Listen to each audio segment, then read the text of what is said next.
pagkawal. Aliwasan na sa pagkawal. Huwag kay amoni ang mino niya ang sabi ang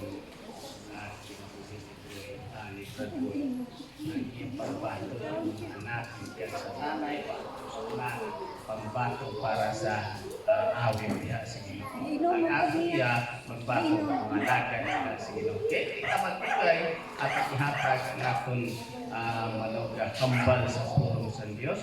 At ang ingnon nga, God bless Pastor Don. Praise God. God is good. All the time. Hallelujah. Tumayo po tayong lahat mga kapatid. Ipagdiwan po natin ang ating Panginoon sapagkat ngayon po ang araw na kung saan ang mga anak ng Diyos, hindi lamang po sa dahong ito, hindi lamang sa ibang panig ng Pilipinas mga kapatid, kundi sa araw na ito, isinicelebrate po natin, itinataas po natin ang pangalan ng ating Panginoon sa buong sanlibutan. Hallelujah! One time, mga kapatid, ating pong purihin ang Panginoon. Lahat ng mga bata, lahat ng mga tanda, lahat po tayo, sama-sama po tayo mga kapatid, na purihin ang ating Panginoon. Hallelujah! Sapagkat itinag-utos po, magsalita ng Diyos. All that have breath, praise the Lord, praise the Lord. Lahat ng may buhay na may hininga. Salamat po mga kapatid na sa araw na ito, binigyan po tayo ng panibagong kalakasan ng ating Panginoon. Kaya ang buhay na ito, na ipinagkaloob ng Panginoon, huwag po natin sasayangin, lupus-lupusin po natin, na ialay po natin ang ating mga sarili sa ating Panginoon, na isang haing buhay, banal, at kaya ayos sa ating Panginoon Church. Wala po tayong ibang maihahandog sa Panginoon.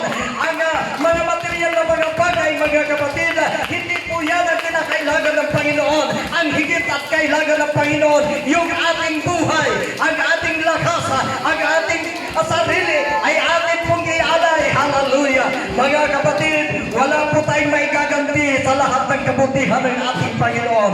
Alam po ba ninyo na uhaw ang Panginoon sa ating matatapat na pagpupuri? Kung matagal ka nang hindi mo na ibigay ang iyong sarili sa Panginoon, kapatid, ito na po ang tamang panahon. Ito na po ang pagkakataon na ihandog po natin ang ating sarili. Bakit hindi natin palakpakan? Bakit hindi natin saprahin ang ating Panginoon ng ating buong pag-iisip, ng ating buong lakas, ng ating buong puso? Come on! Hallelujah! Mga bata! Mga bata! Kayong lahat! Sumigaw kayo ng papuri sa Panginoon. Lahat tayo na may hininga. Lahat tayo na binigyan ng kalakasan sa ating Panginoon. Hallelujah! Hallelujah! Purihin ka, Panginoon. Purihin ka, O Diyos. Tunay na ikay napakabuti sa aming buhay. Kailanman hindi niyo po kami pinababayaan. Kailanman hindi niyo po kami iniwan, Panginoon. Patuloy po kayo, Diyos, na kumikilos, naguguna sa aming buhay. Sa kabila na napakarami naming mga pagkukulang. Ngunit patuloy niyo pa rin kami ay inuunawa, Panginoon. Kaya, hallelujah, sa umagang ito, wala po kaming pwedeng dalhin sa inyo, Panginoon, kundi itong aming sarili. Gamitin niyo po, Panginoon, ang aming mga sagap mula ulo hanggang talampakan. I-sanctify niyo po, pagkabanalin niyo po, linisin niyo po, upang sa gayong paglabas po namin dito, meron po kaming panibagong kalakasan na nagmumula sa inyo upang mapagtagumpayan po namin ang laban sa buhay. Lord, we are not fighting against flesh and blood, but against principalities, against powers, against rulers of the darkness of this world. Kaya hindi po namin kayang labanan, Panginoon, kung wala po ang iyong kalakasan na ibibigay niyo po sa amin. Ang aming kaaway si Satanas, hindi nakikita, hindi po match, Panginoon, ang laban. Kaya kailangan po namin ang iyong banal na Espiritu. Kailangan po namin ang iyong Espiritu ngayon, Panginoon, na siya pong magbibigay ng buhay sa amin at kapangyarihan. Hallelujah! Not by might, nor by power, but the Spirit, saith the Lord. Hallelujah! Hallelujah! Salamat po, Panginoon, sa iyong ibibigay na tagumpay. Hallelujah! Salamat po, Panginoon, dahil sa araw lugar na ito. Ikaw, Panginoon, ang Diyos na buhay na aming sinasamba. Ikaw ang Diyos na buhay na aming pinasasalamatan. At ikaw ang Diyos na buhay na interesado, Panginoon, kung ano man ang aming mga problema, kung ano man ang aming mga kabigatan, ano man mga suliranin, Panginoon. Interesado po kayo na kami, Panginoon, ay bibigyan ng kapahingahan, kapayapaan. In the name of Jesus, come on, church. Hallelujah. Let's worship the name of the Lord. Let us worship the name of the Lord. Purihin ka, Panginoon. Hallelujah, hallelujah. Hallelujah. Sa ating pong paglapit sa ating mahal na Panginoon, mga kapatid, kailangan po i-mindset po natin na hindi po tayo maging kalugod-lugod, hindi po tayo maging kaaya-aya sa ating Panginoon kung walang pananampalataya. Ang lugar na ito ay hindi naging espesyal, mga kapatid. Ordinaryo lamang po ang lugar na ito kung wala ang Espiritu ng Panginoon. Ngunit kung nananahan po ang Espiritu ng Panginoon, as what the Bible says, where the Spirit of the Lord is, there is liberty. Kaya kung nananahan po ang Espiritu ng Panginoon, ang lugar na ito ay espesyal. Palakpakan po natin one time. Hallelujah! Hallelujah! Malayo na po kayong makakaupo, mga kapatid. Alam niyo po, ang lugar na ito, ang bahay ng Panginoon, ito po ang ating house of refuge. Dahil sa Old Testament, mga kapatid, kapag meron pong nasasakdal, meron pong nagkasala, kapag sila po ay nakarating sa isa sa tinatawag City of Refuge, mapawalang sala po sila, protected po sila, hindi po sila pwedeng galawin. Kaya dito po tayo sa bahay ng Panginoon. Amen! Amen! Kaya tagumpay po tayo, mga kapatid. Mayroon po tayong malaking patotoo. Dahil ayaw po ng kaaway ng anak ng Diyos di makarating ng bahay o ng tahanan ng Panginoon. Ngunit pag ikay nakarating, isa na po yung malaking tagumpay. Kaya nararapat lamang ipagdiwang natin ang kabutihan ng ating Panginoon. Everybody say praise the Lord. Hallelujah, hallelujah. Amen. Mga kapatid, hindi po ako magtatagal, mga ngaral. Gusto ko lamang po dalhin sa inyo ang kaibahan po ng mga manampalataya sa di mananampalataya. Ayon po sa banal na kasulatan, meron pong dalawang uri na tao na kinikilala ng ating Panginoon. Now, ang sabi po sa Psalm chapter 1, blessed is the man that walketh not in the counsel of the ungodly, nor standeth in the way of sinners, nor sitteth in the seat of the scornful. But his delight is in the law of the Lord, and in his law doth he meditate day and night. Ito po ang tao na kinikilala ng Panginoon na matuwid. Everybody say praise the Lord. Hallelujah. Ang taong righteous, mga kapatid, wala na pong ibang kagalakan o kasiyahan sa kanyang kaluluwa, kundi ang pagbubulay-bulay po ng mga salita ng Panginoon. Dahil alam niya po na ang salita ng Diyos, ito po ang tinapay at pagkain ng kanyang kaluluwa. Upang siya, mga kapatid ko, ay maging matagumpay sa pakikipagbaka sa larangan, mga kapatid, sa spiritual na pakikibaka. Everybody say praise the Lord. Dahil wala po tayong magagawa, right? Wala po tayong magagawa kung wala po ang Panginoon. Dahil ang mga anak ng Diyos, mga kapatid, laging red alert. Dahil ang kalaban 24/7 hindi po nagpapahinga. Wala po siyang ibang layunin, hindi niya po tinatantanan ang mga anak ng Diyos. Dahil ang kanyang plano, ayon po sa John chapter 10 verse 10, for the thief cometh not but to steal, to kill, and to destroy. Yan po ang pangunahing layunin ng kaaway, mga kapatid, sa ating mga kaluluwa. To kill, to steal, and to destroy.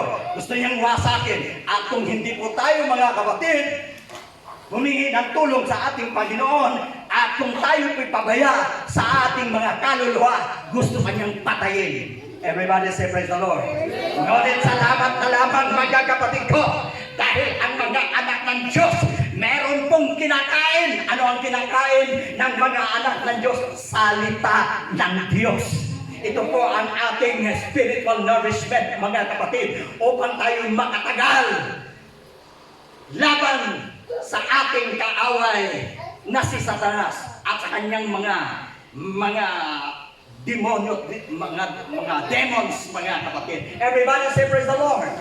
Hallelujah. So nakita po natin kung ano po ang characteristic o attitude o ika nga buhay ng isang matuwid. Ang kagalakan niya, sabi po sa Salmo na quote ko po mga kapatid, but his delight is in the law of the Lord, and in his law that he meditates day and night. At ang kagandahan pa nito, ang kagandahan pa ho nito mga kapatid, in verse 3, ang sabi niya, he is be like a tree planted by the rivers of water that bringeth forth his fruit in his season. Hallelujah. Everybody say praise the Lord. Napakaganda po pala mga kapatid kung tayo ay nasa panig ng Diyos. Napakaganda po pala ang kahihinatnan ng ating buhay kung tayo po ay mamumuhay ng matuwid. Everybody say praise the Lord. Dahil ang matuwid, ang sabi ng salita ng Diyos, ito niya ay inihantulad sa isang punong kahoy na natatanim ka sa siping ng mga agos ng tubig. Wow! Hindi po ba? Kahit anong tag-init, kahit anong El Nino mga kapatid, kapag ka ang isang halaman ay sufisyente po ang supply ng tubig o kaya natatanim sa siping ng mga agos ng tubig, kahit anong init mga kapatid, ito po ay hindi mamamatay.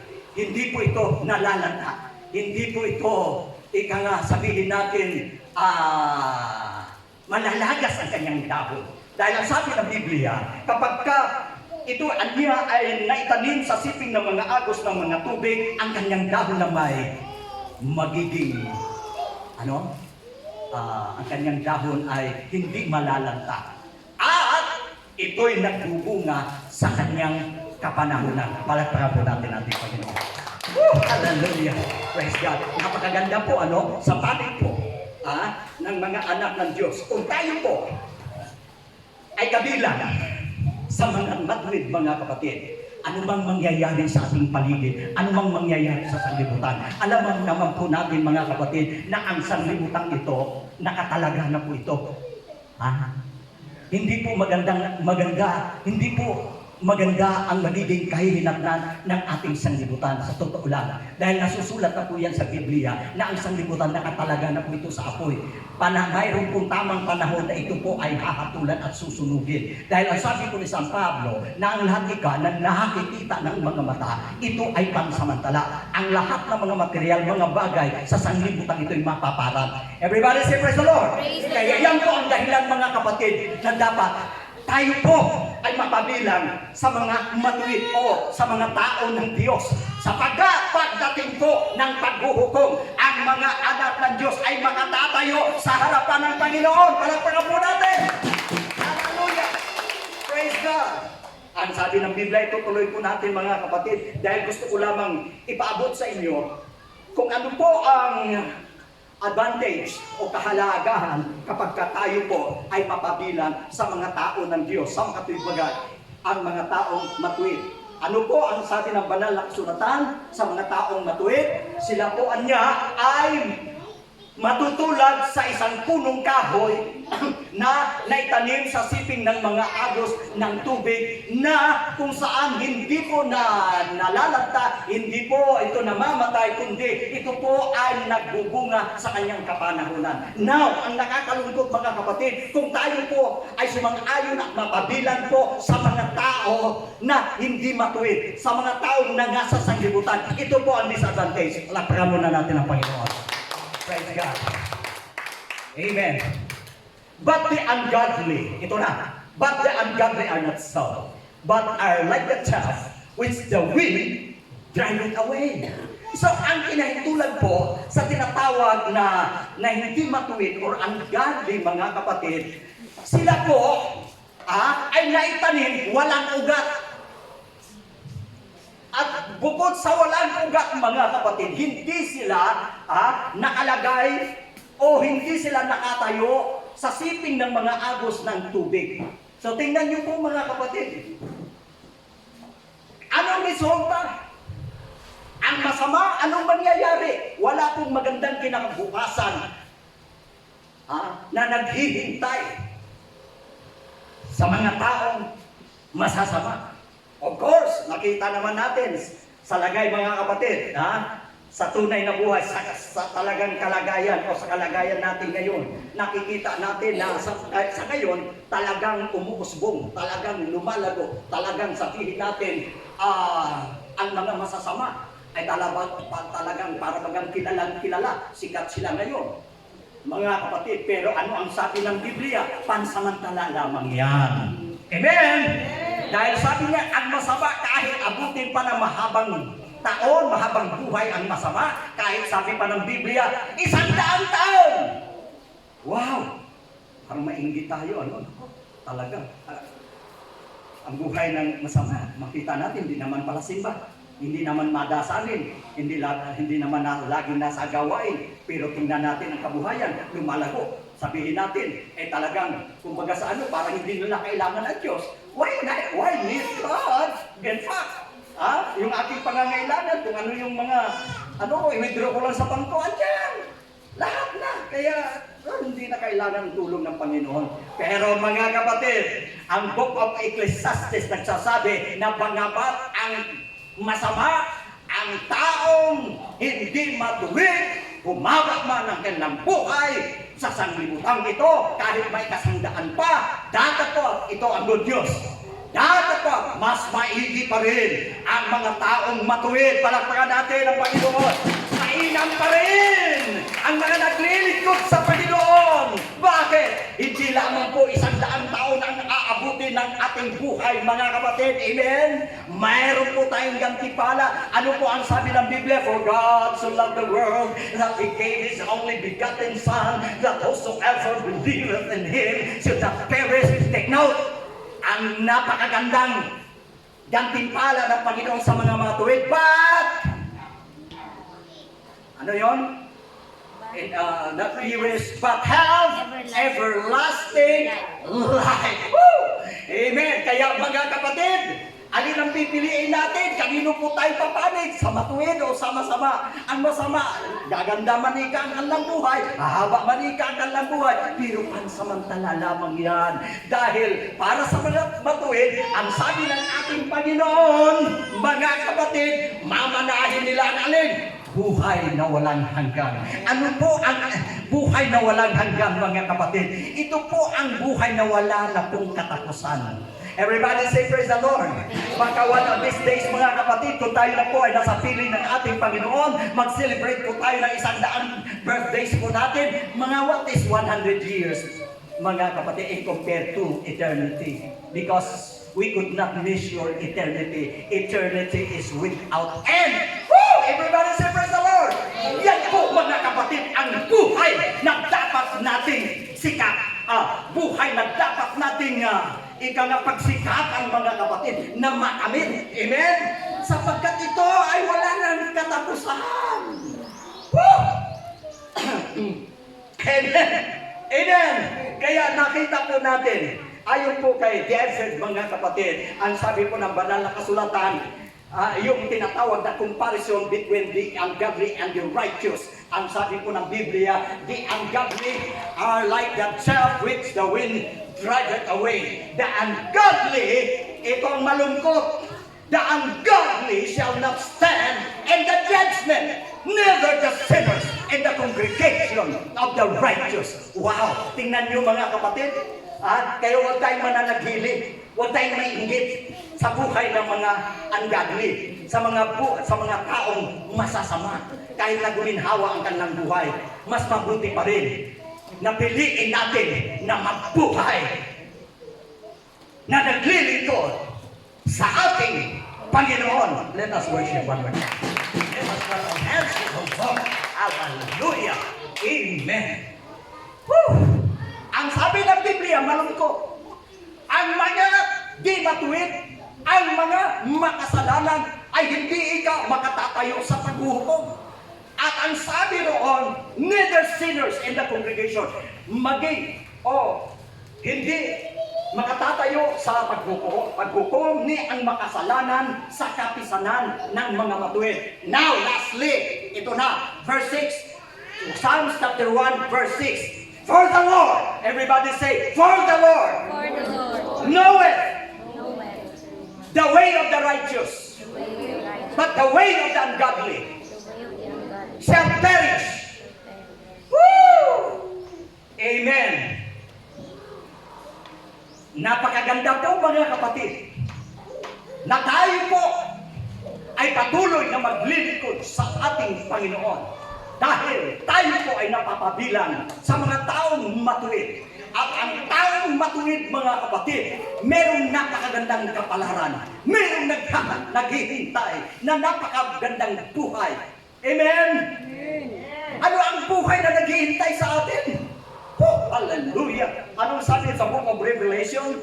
The number of sorrows. Diba dito mga kapatid, nakaka-experience tayo. Minsan, tayo po ay nagkakaroon naman ng kasiyahan, kaligayahan, pero may opposite naman, mayroon namang kaakibat niyan, may itatapat naman yan. Pag ikay malungkot, pag ikay masaya, may kaakibat o may katapat niyan ng kalungkutan. Puro may opposite ang lahat mga kapatid. Everybody say praise the Lord, di ba? Kung may hirap, may ginhawa. Kung may lungkot, may ligaya. Ganun ang buhay sa mundo.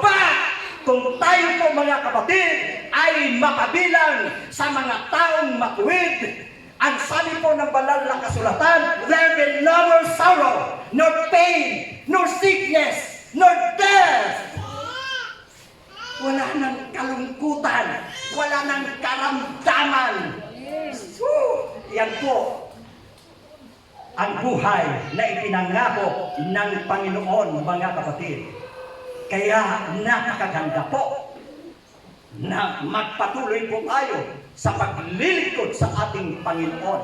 Dahil ang ating mga sakripisyo dito sa lupa, sa totoo lang mga kapatid, ilang taon lamang po. Amen po ba? Gaano ba kaiksi, gaano ba kahaba ang buhay ng tao? Alam naman po natin mga kapatid. Dahil sasabi nga, before I conclude by this message, ang sabi kasi ng Biblia, sa Psalm chapter 90, teach us to number our days, that we may apply our hearts unto wisdom. Ang mga kaarawan, ang mga araw ng aking mga kaarawan ay 70 taon. 70. At kung maingat, kung malakas pa siya, abutin ng 80.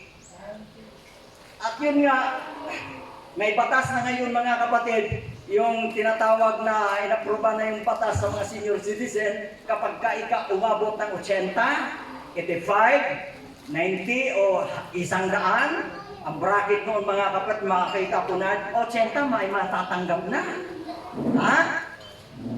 80.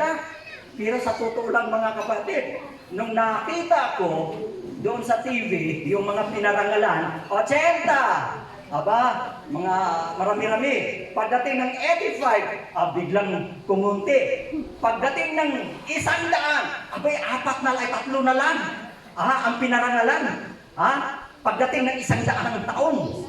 You see, ganyan mga kapatid ang realidad ng buhay. Maiksi lang po talaga. Ay ngayon mga kapatid, nalaman na po natin ang katotohanan na ang buhay dito sa mundo ay sadyang napakaiksi lamang. Ngunit kung tayo po ay patuloy na maglilingkod sa ating Panginoon, tayo po ay bibigyan ng Panginoon ng buhay na walang hanggan.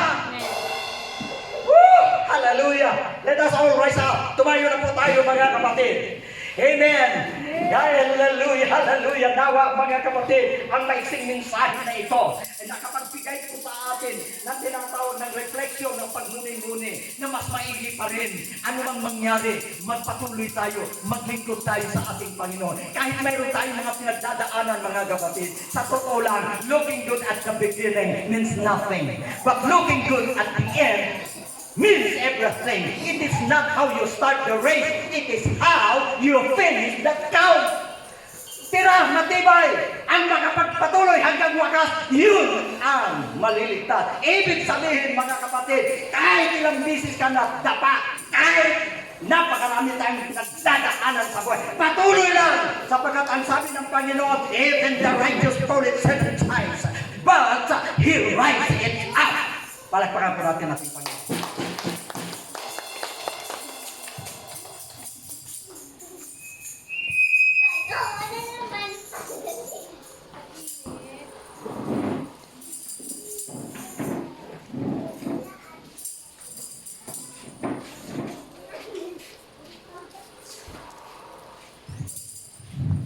Samantalahin po natin mga kapatid ang natitirang panahon, bakit hindi mo na natin purihin ang Panginoon?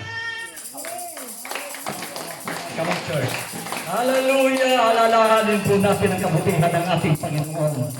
Napakabuti po ang ating Panginoon, mga kapatid, sa ating buhay. Kailanman na hindi niya po tayo iniwan. Hindi po nakalipot ang Panginoon sa ating buhay.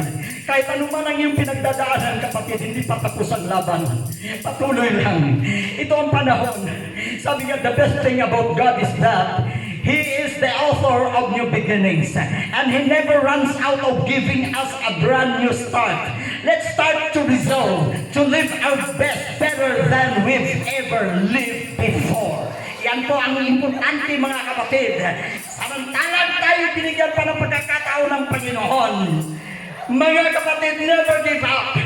Dahil ang Panginoon, the author of new beginnings, lagi siyang merong bagong at sariwa para sa iyo. Hindi siya nauubusan ng pagkakataon para sa iyo at sa akin. Kaya mga kapatid, kung saan man tayo nagkulan, kung saan man tayo nadapa, kung saan man tayo nanlamig, may panahon pa para yakapin ulit natin ang pag-ibig, ang pagmamahal ng Panginoon na magbibigay sa atin ng ningas ng ating paglilingkod. Hallelujah, hallelujah, hallelujah, hallelujah.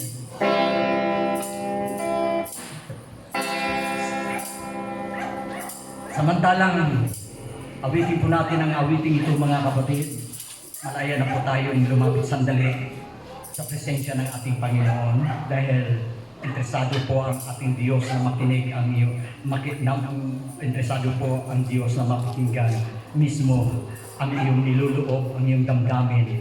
Ano ba ang iyong problema? Ano ba ang iyong kabigatan na suliranin?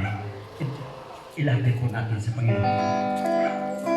Sa Diyos mo sasabihin ang problema.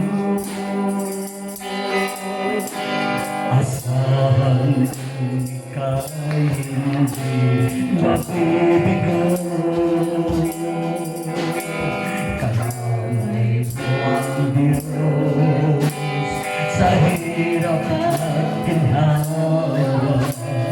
Tawagin mo lamang, di ka mabibigo. Yes! Hallelujah! Kapag nasaktan ka, ay huwag kang susuko. Kahit may tangka, ay huwag kang tatago. Karamay mo ang Diyos sa hirap at ginhawa. Tawagin mo lamang, di ka mabibigo. O kaibigan mo siya. O kaibigan, tuwing na o sino pa ang tutulong sa'yo, kundi ang kaibigan mo. Kaibigan mo ang Diyos. Sa Diyos mo sasabihin ang problema mo. Asahan mo ika'y hindi mabibigo. Kalamay mo ang Diyos sa hirap at ginhawa. Tawagin mo lamang, di ka mabibigo. Kapag nasaktan ka, ay huwag kang susuko. Kahit may takot ka, ay huwag kang tatago. Karamay mo ang Diyos sa hirap at ginhawa. Tawagin mo lamang, di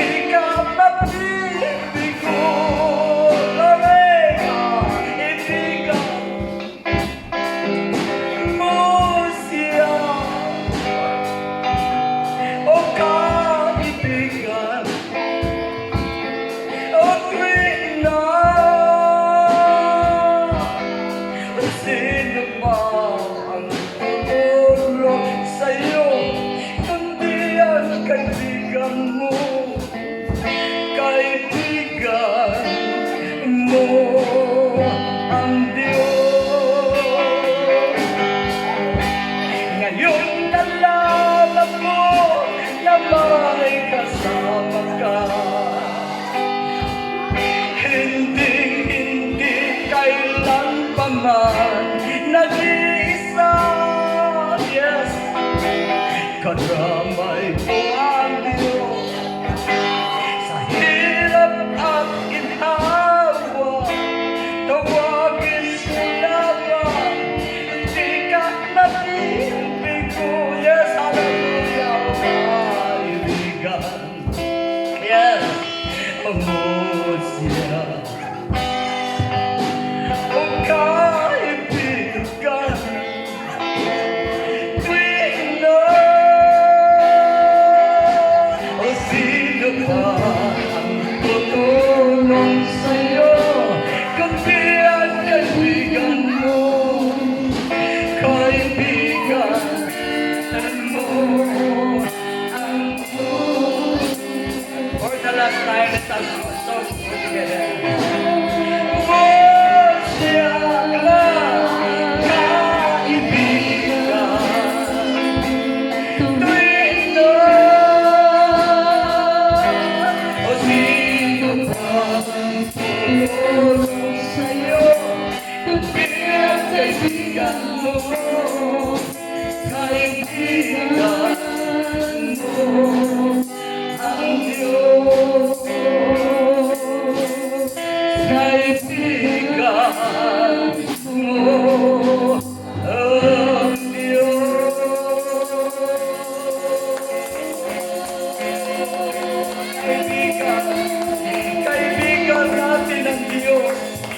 Karamay namin mga kapatid sa anumang ating pinagdadaanan sa buhay.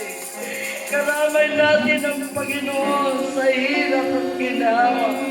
Meron pong napakagandang pangarap ang Panginoon sa iyo at sa akin, na tayo pong lahat ay kanyang makapiling sa buhay na walang hanggan. Maraming salamat po, Panginoon.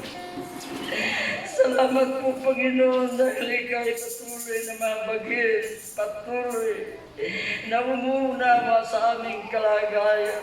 Panginoon, tulungan niyo po ang aming buhay. Tulungan niyo po ang aming paglilingkod. Kinikilala po namin na saganang aming sarili, sadyang wala kaming magagawa. Datapwat kung kami po ay yung tutulungan, Panginoon. We can do all things through Christ which is strengthened us. Kaya-kaya namin, Panginoon, malagpasan ang mga pagsubok. Kaya-kaya namin mapagtagumpay ang lahat ng hamon ng buhay samantalang kami po ay naghihintay sa iyong nalalapit na pagparito. Panginoon, pagsamantala kami magtatapos, inilig po namin, Panginoon, ang iyong bendisyon, ang iyong mga anghel, na patuloy, Panginoon, na ingatan ang bawat isa sa amin. Panatilihin niyo po sa aming puso ang pagmamahal sa inyo. Panginoon, bigyan niyo po kami ng kabigatan. Lord, sariwain niyo po, Panginoon, sa aming puso at isipan kung paano niyo po kami inibig o minahal na ganyan lamang. Nawa, Panginoon, maramdaman din po namin in return na ikaw po ay aming iibigin at mamahalin samantalang kami nabubuhay sa daigdig na ito. Dahil ito po ang iyong great commandment. The first of all, love God with all your heart, with all your mind, with all your soul, and with all your strength. Salamat po, Panginoon, sa message na dapat kami, Panginoon, ay mapabilang sa mga taong matuwid, sapagkat ang mga taong matuwid lamang ang meron pong naghihintay na napakagandang kinabukasan. Datapot ang masama, wala pong ibang kahihinatnan, kundi ang kaparusahan at kapahamakan. Salamat, Panginoon. Salamat po. Dahil meron po kami free will.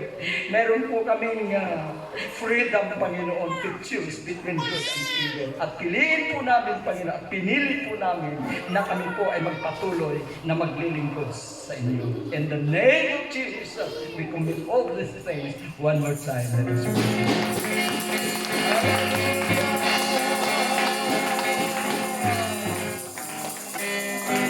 Nalipay